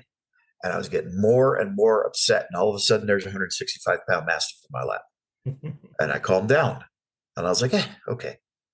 Right. I taught her when I start stressing, here's a response. Okay. She did. That was work, not a task. She did. She felt me getting stressed. She smelled it, detected those hormone levels changing. They can smell that. Got in my lap and calmed me down. It's really hard to get pissed and rage quit with a 165-pound dog in your lap. You can't do it. Right. Well, I mean, you can, but it's not fun. Yeah. Okay. Absolutely. So, and again, remember I said 90%, 99% of what a PTSD service dog does is built on the bond you have with your dog. If George from Canines for Warriors trains my dog, I'm not bonded to that dog. Right. Okay. And that was the biggest thing I had. Right. And I'm not going to, there's an organization out there and I'm going to ask them this question when they come on my show. I don't think, they don't specifically deal in this industry, but I have seen lately that they're passing out dogs. They don't have anything that this is a PTSD dog. They're passing out puppies is what they're passing out. Right. And so, I wanted to ask them, what is their thought? Are they passing out something that just because the veteran's lonely, or is there another reason? Because again, it kind of baffles me that we're taking, we're going 8-week old dogs and passing them to a veteran that and there's something that's going on. And again, I am sorry. I don't care who you are. An 8-week-old puppy is not a service dog. It's a goddamn puppy. Right. Okay. And I want to be clear. I'm not claiming that they're saying that their dogs are so that's dogs. that's a red flag. That's an alert. If you're a veteran and you're looking, we can get you a puppy next week. What? Yeah. Wait, what?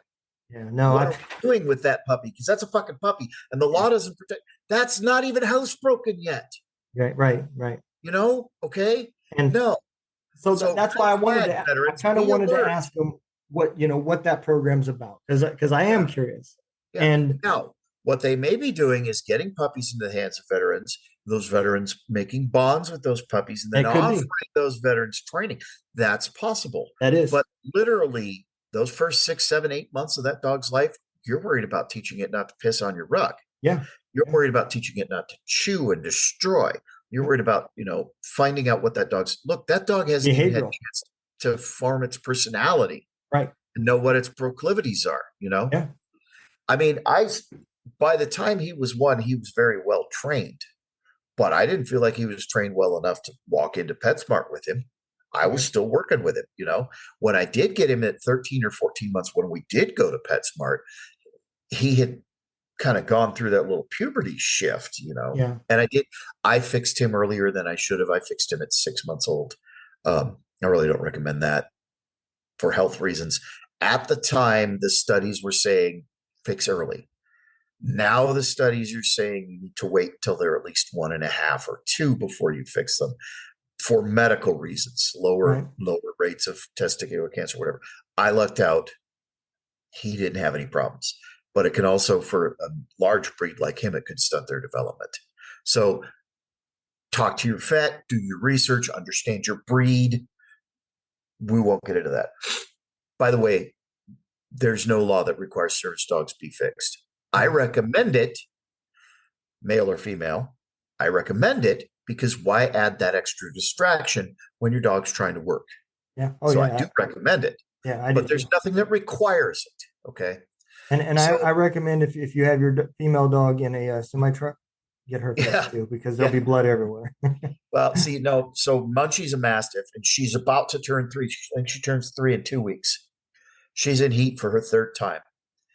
And now at she is considered an adult. Now, medically, it's recommended that I fix her. So we're going to get her altered. But I remember reading this, and I got to do a little investigation, but I think I remember reading that there is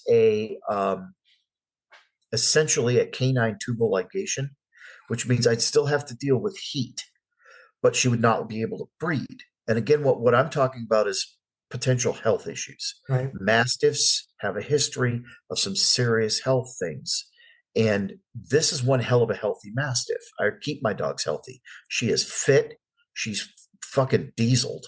She is just a ball of muscle. And you see Mastiffs and they're fat and they're lazy. Not her. She's a ball of muscle. She's energetic. She plays, she runs, she plays fetch.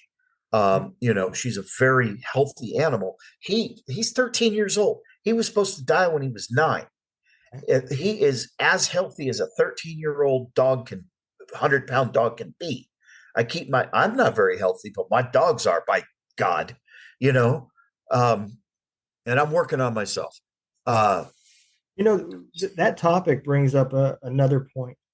And I don't know of any organization that's out there. So you got Joe Snuffy gets a service dog, however he gets it, whether he trains it or gets it, buys it, whatever, right? But now you have the vet bills, the grooming bills, you know what I'm saying?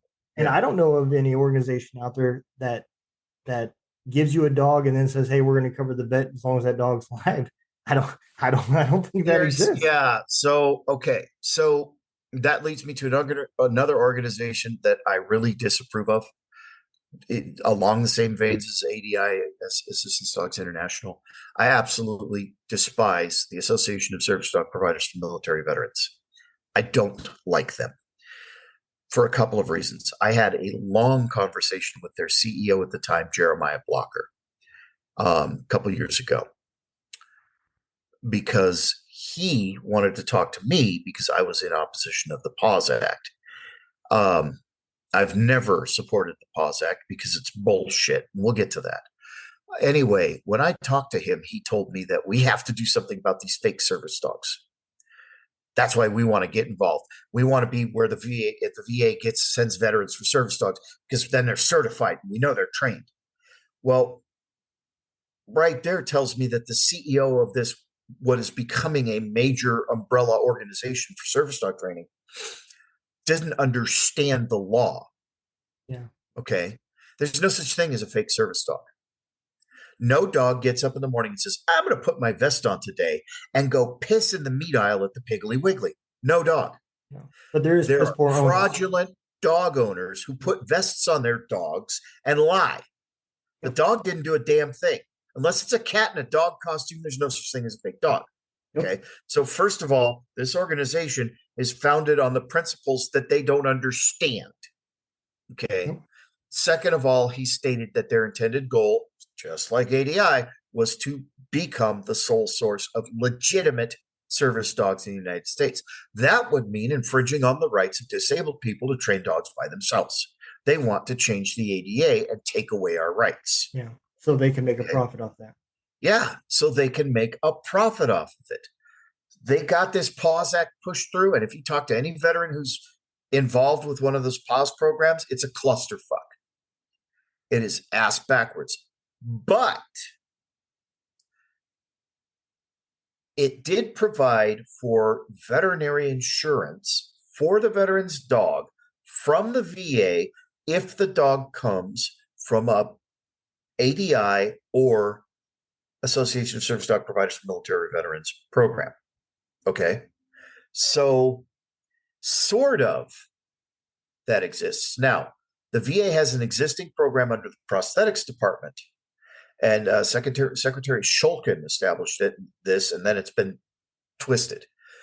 At the time, Secretary Shulkin determined that agoraphobia, which goes along with PTSD very well, was a physical disability and could be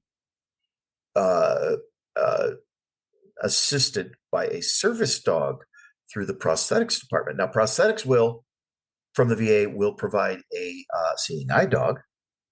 You get that through a program.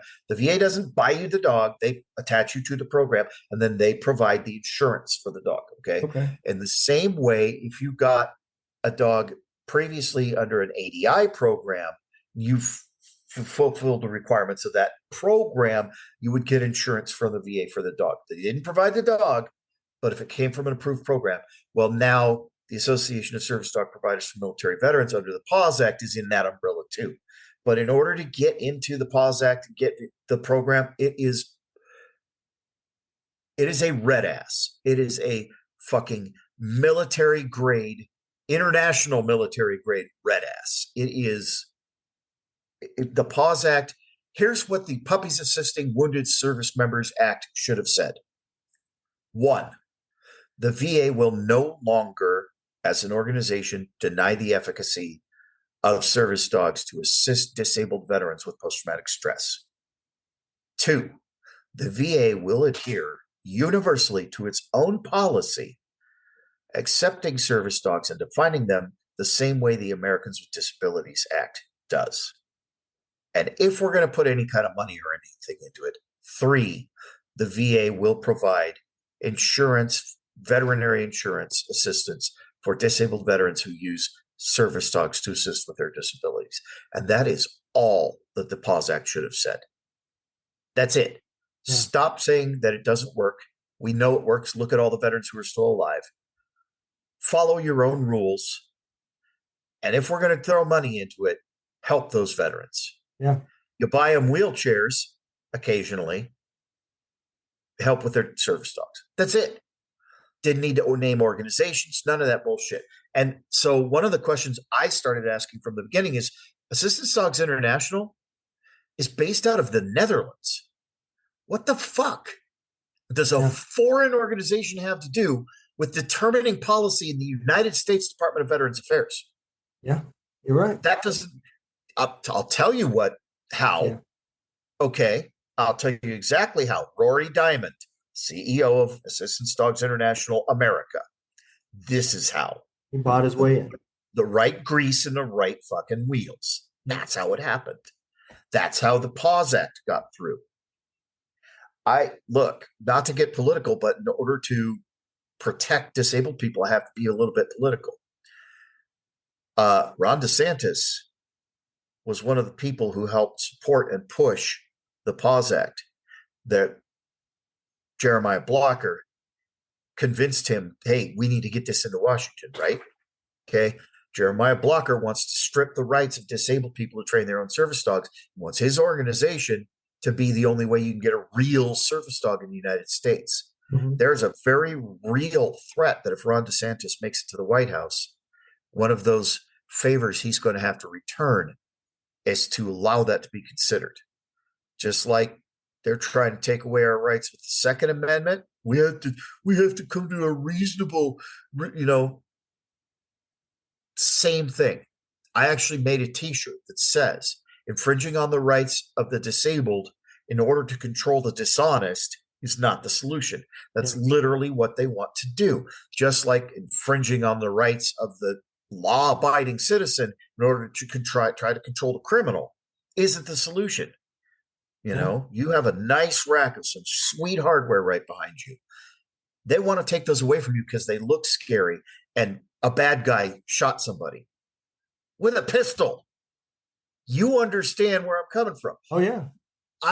And when I say this is one of the reasons I have a Facebook group for PTS Dog. I barely use Facebook anymore. And one of the reasons, especially once the lockdowns happened and the keyboard warriors came in full force, one of the reasons I don't use Facebook so much anymore, it is a direct parallel between the attempts to limit the Second Amendment and the attempts to curtail the Americans with Disabilities Act. It's a direct parallel. And the blue-haired screaming mob couldn't. It's different. It's not the same. The dog's not going to kill somebody. It won't. Really? That dog is just as capable of killing a human being as, well, my gun's not capable of killing a human being unless I pull the trigger. Right. Okay. The dog's actually technically more dangerous than a gun. Because if I'm not controlling him, he is capable of killing. Whereas the gun, I have to do it. The gun's an inanimate object. Okay. But they couldn't get this through their head. And the attacks, oh my God, the social media. Oh, Yeah. I was just like, look, my sanity, I don't need this. Yeah. Oh yeah. I put myself out there. I did the work. I did the research. I reached out and helped veterans. I still do. Veterans come on the group, come on the page, they ask for help. I'm right there. And I have a good team of admins who help and keep it maintained. But veterans aren't the only disabled community. Right. This book is written in perspective of a veteran for veterans, but it's applicable, with the exception of the chapter on the VA. This is applicable to any disabled person who wants to handle a service dog. Okay. And that's another thing you need to understand if you're thinking about going this route. There's a lot of places you can go. There's a lot of places you can go. I recommend two things. First of all, I have to say this. I am on the board of the Jaeger Foundation. What we do, we're right now focused primarily in Michigan. What we do is we connect a veteran to a dog to a trainer for cooperative training. I've had a lot to do with making sure that we're doing cooperative training and that we're only using positive reinforcement. They brought me on the board and I said, on these conditions, we make these changes. So jaegerfoundation.org, JAEGER. I'll make sure you have the link. But I'm also friends with Bart Sherwood, who is the founder of TADSAW, Train a Dog, Save a Warrior. TADSAW is founded on the cooperative training model. They put a dog in your hands. You get a dog. You take your dog to training. You train with your dog for as long as it takes until you and the trainer agree the dog's ready. They give a public access test. There's a list of things the dog must be able to do according to TADSAW, for TADSAW to say, we certify we have trained this dog. Okay. But what they're doing is teaching you to train your dog. And it's the same model we learned in the military. Learn one, do one, teach one. Yeah. You go learn how to train your dog. Next thing you should do, if all TADSAW trainers, part of their focus is to work themselves out of a job. They should, if they have a class of 8 people, they should have 8 trainers by the time they graduate. 8 people willing to go out, join up with another veteran and say, yeah, I'll help you train your dog. Okay. That's the whole concept. A lot of people don't like TADSAW for a couple of reasons. Early on, Bart was under a lot of attack from Canines for Warriors and from ADI because it's a completely different model. ADI, that mindset, they are locked into more of the robotic behavior dogs. Okay. And they have developed their training methods and their model based on seeing eye dogs. Seeing eye dogs have to have a very rigid protocol because they have a very specific task. And in order to do that effectively and safely, they have to have essentially robotic behavior, as robotic as a dog can get, right? Well, they don't interact personally or personably with their handlers very much. They're trained not to. That's exactly the opposite of what a post-traumatic stress dog does. Right. A PTS dog needs to interact at all times. We need to be this dog and I have been connected, joined at the hip for 13 years. Right. That connection is how he was effective. That connection has got me to the point where I drove across the country and met strangers on purpose 5 times, interviewed them, took pictures, made phone calls, talked to them, broke out of my little safe, my little safe bunker, right? Those walls are gone because of the interaction from that dog. Okay. That's what we got to build. And so the other reason that TADSAW's kind of gotten a bad rap in some places back in the early days, and occasionally you'll hear, "Oh, TADSAW, that's the worst behaved dog I've ever seen." Well, here's why. You, with the leash in your hand, are responsible for the behavior of your service dog at all times, not the organization. Right. People want to blame the organization when the veteran may not be doing their job as a handler.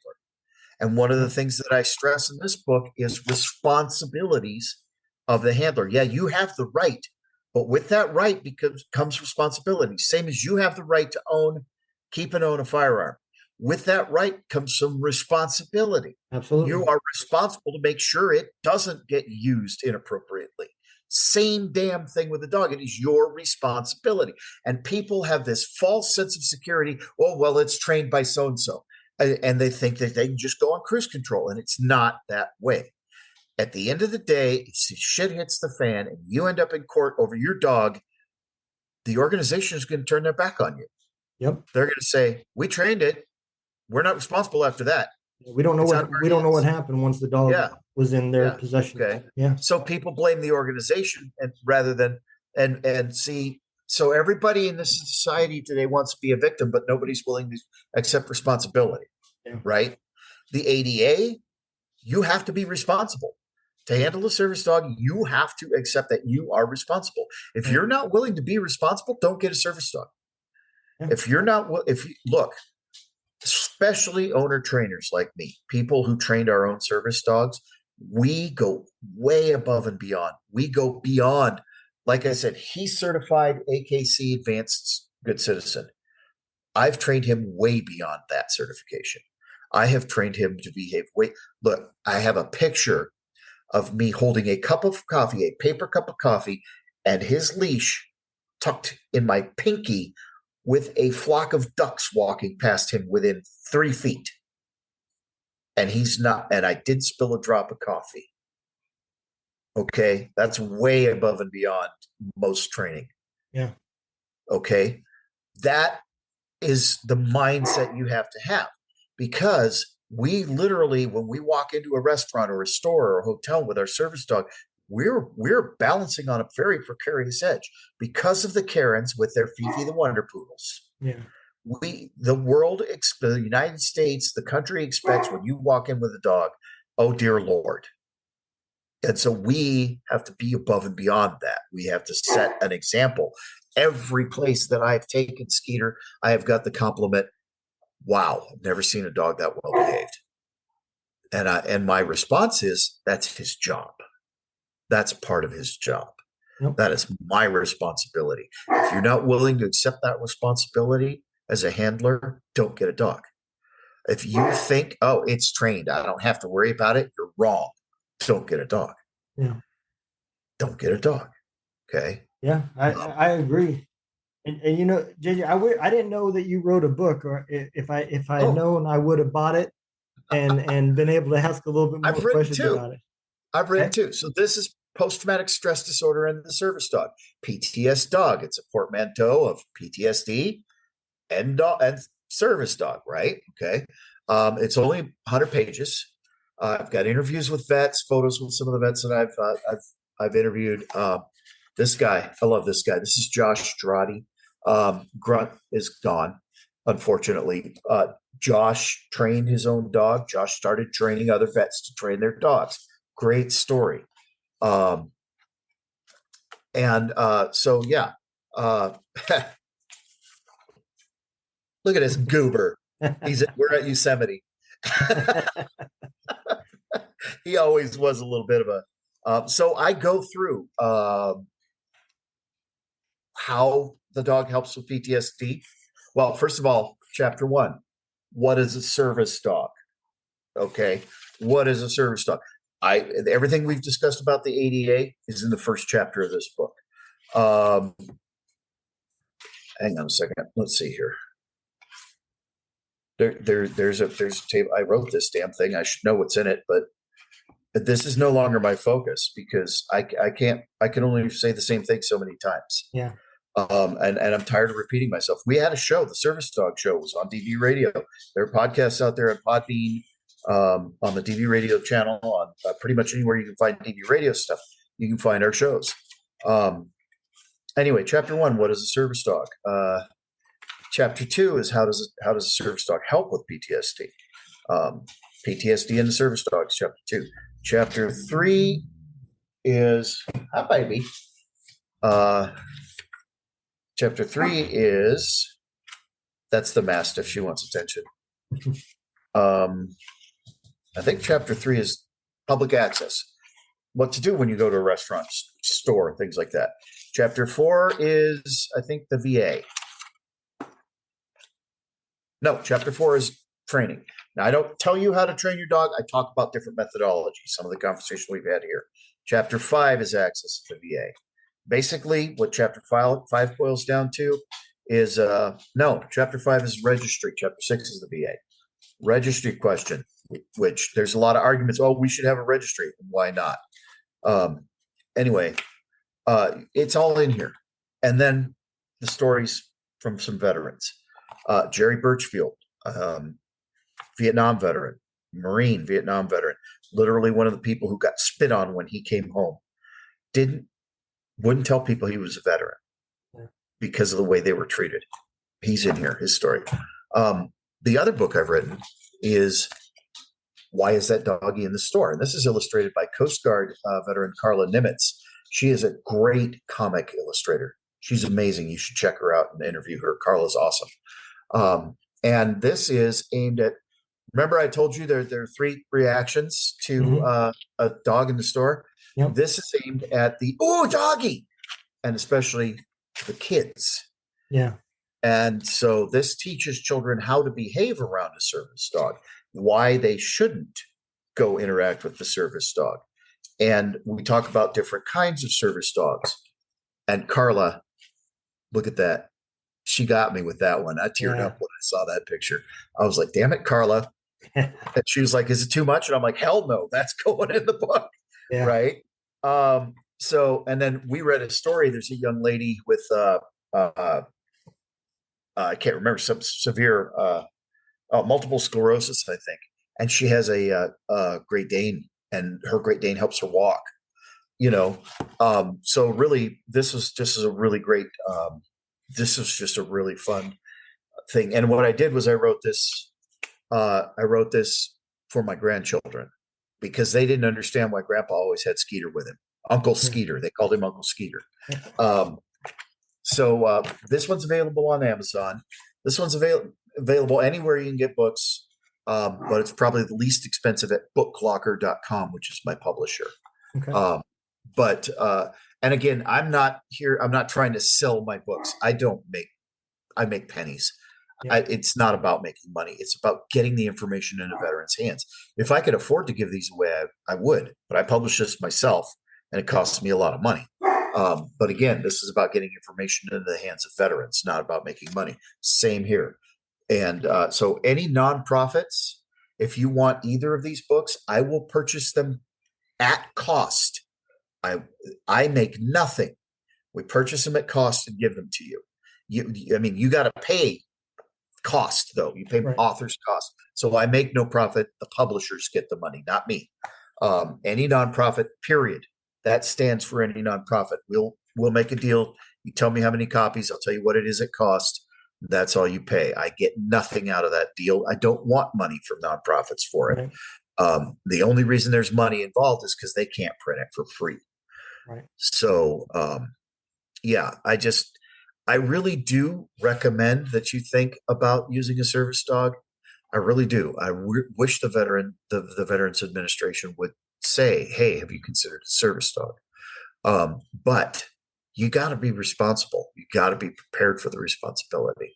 Absolutely. That's one of the biggest things, especially because when you walk in the door of any location with a service dog at your side, you are wearing a label. You have a big flag sitting right next to you, or a little one. There's no size limitation. There's no breed restriction for service dogs, with the exception, I said we'd mention it. We need to mention it. The Americans with Disabilities Act protects the right of disabled people to handle dogs, and in some cases, miniature horses as service animals, meaning pet dogs, pet breeds. Canis lupus familiaris, not hybrids. There are people who think it's cool to have a wolf hybrid or a coyote hybrid. Oh, I see what you're saying. Yeah. Legally, you are not protected to have that as a service dog. It's not legal. I don't care how well trained it is, how well behaved it is. That's not legal. And I'm going to leave you, I know we need to wrap up. I'm going to leave you with a very controversial statement. Regardless of your status of disability, if you are in a public location, like a grocery store, with a dog, if the dog is well trained, if that dog is behaved, the dog is not causing a ruckus in the grocery store, I don't give a fuck if it's a service dog or not. I don't care. Right. If the lady with the little yap dog had her dog trained and it wasn't yapping all the way across the store, I wouldn't give a shit. Right. I really don't care. Live and let live. I don't care. And I really don't. You have an emotional support animal you take everywhere with you. Is it trained to behave? Then I don't give a fuck what its status is. I don't care if you're putting a vest on it, claiming it's a service dog, if it's trained. I agree. The problem is the assholes who throw a vest on a pet that's not trained to deal with those stresses. Right. And it's not the dog's fault. And we need to stop saying fake service dogs. It's not the dog's fault. Right. It's a bad owner. It's a fraudulent owner. The dog Blame never asked to person. be a service dog. Same thing. Yeah. Same thing with guns. Stop blaming the fucking guns. It's the asshole pulling the trigger that's the problem. It's the asshole holding the leash that's the problem. We need to hold the right party accountable, and no dogs go into jail. I agree. Absolutely. Well, JJ, definitely get me those links, and Yes. and I'm going to post them everywhere, because this has been a topic that I've had a lot of interest in, because I know there is a lot of veterans out there that want to go down this road. Yeah, But there's, like I said, I've got a page on Facebook, PTS Dog. There's a group, PTS Dog group. There's a lot. I have really worked hard to cultivate a good team of administrators to manage that group and keep the bullshit out. It's open to anybody. It's not veteran exclusive. We just all happen to be veterans. Okay. And there are some people very much better educated on the subject in my group than me. And then if you go look under DV Radio, anywhere you can find podcasts for the Service Dog Show, there's 1.5 years worth of podcasts. I stopped podcasting. I stopped doing it because I was tired of repeating myself. Yeah. The Americans, unless things shift in DC, and unfortunately, as much as I like Ron DeSantis, if he gets elected president, there is a risk that disabled people will start to lose some rights, and specifically service dog handlers. And we need to be very aware of that, because one of the people who has his ear, or has had his ear, is the person who helped form the Association of Service Dog Providers for Military Veterans. And their entire principle is not to help veterans. It's to try to corner the market. Yeah. We need to be very real about that. And I'm sorry if that hurts some feelings, if you're associated with them. Go have a conversation with Jeremiah Blocker and tell me I'm wrong. Yeah. Sorry. I agree. And that's another part of this show is about making veterans aware. Yeah. You know, we need to be aware, especially when look, if you're disabled, we're one of the last groups of truly marginalized people. We really are. We have now, since 1990, we have laws protecting our right to equality and to equal access. 1990. The Civil Rights Act was passed in 1964. Yeah. It took them another almost 30 years to catch up and make sure that disabled people were protected for equality as well. Yeah. And don't ever let anybody tell you that the ADA gives you the privilege. It gives you the right to have a service dog, which would make it a privilege. No, just like the Second Amendment, it protects your right to train and handle a service dog. It is your right, protected by the law, not given by the law. Absolutely. I agree, and I appreciate you coming on the show, JJ. You And I betcha. will Anytime. I will get you the links to this when it's going to go live, and that way we can share it with your group, and I don't know, you can use Cool. it for knowledge for new people coming into your group. And I'm definitely going to. I got a lot of veterans that I'm going to be passing this on to because I get this question all the time, and I don't have the experience. Well, and like I said, I saw the vacuum you see, so I decided to step up and do something about it, That's and awesome. made some amount of wave, but a lot of times I felt like John the Baptist shouting in the wilderness. Not a lot of people hearing, Yep.